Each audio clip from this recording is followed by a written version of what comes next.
इति श्री चैनल पर आपका स्वागत है। श्री कृष्ण जन्माष्टमी की तरह ही देश में राधा अष्टमी का पर्व भी धूमधाम से मनाया जाता है। इस दिन राधा रानी की विधिवत पूजा अर्चना की जाती है। श्री कृष्ण जन्माष्टमी के ठीक 15 दिन बाद राधा अष्टमी का त्योहार मनाया जाता है। राधा अष्टमी को राधा रानी के जन्म उत्सव के रूप में मनाया जाता है। हिंदू पंचांग के अनुसार भाद्रपद मास के शुक्ल पक्ष की अष्टमी तिथि को राधा अष्टमी मनाई जाती है।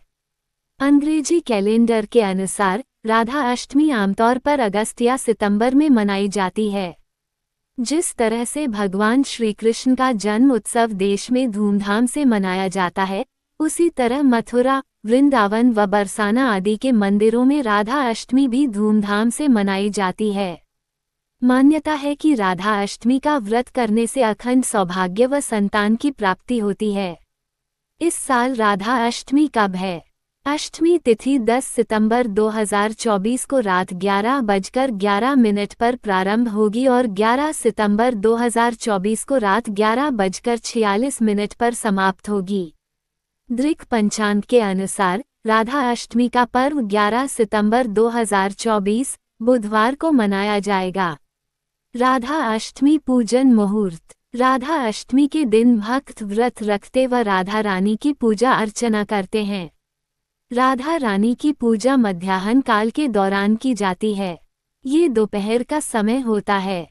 राधा अष्टमी के दिन पूजन का शुभ मुहूर्त सुबह 11:02 से प्रारंभ होगा और दोपहर 01:31 तक रहेगा।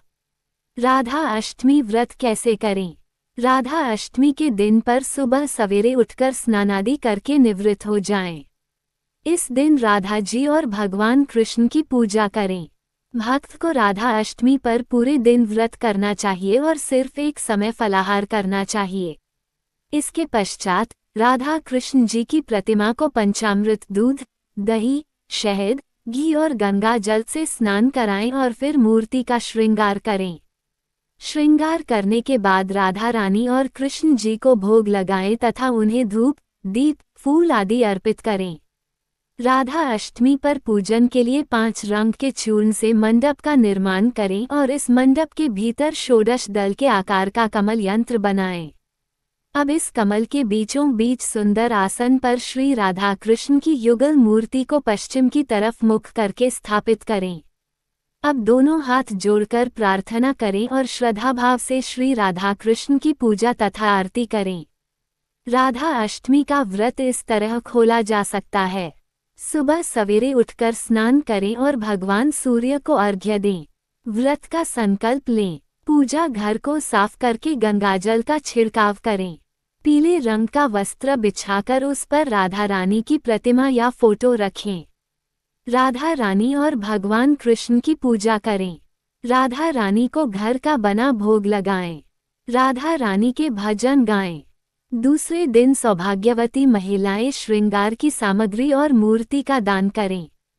इसके बाद संपूर्ण भोजन करके व्रत का पारायण करें। राधा अष्टमी व्रत की कहानी। राधा माता गोलोक में श्री कृष्ण के साथ रहती थीं। एक दफा कृष्ण भगवान को गोलोक में राधा रानी कहीं नजर नहीं आई। कुछ देर बाद कन्हैया अपनी सखी विराजा के साथ घूमने चले गए। ये बात जब राधा रानी को मालूम हुई तो उन्हें गुस्सा आया और वो सीधे कन्हैया के पास पहुंची।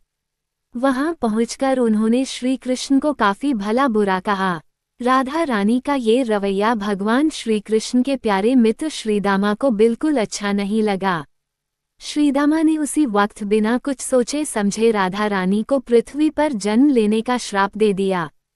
राधा को इतने गुस्से में देखकर कृष्ण भगवान की सखी विराजा भी नदी के रूप में वहां से चली गईं।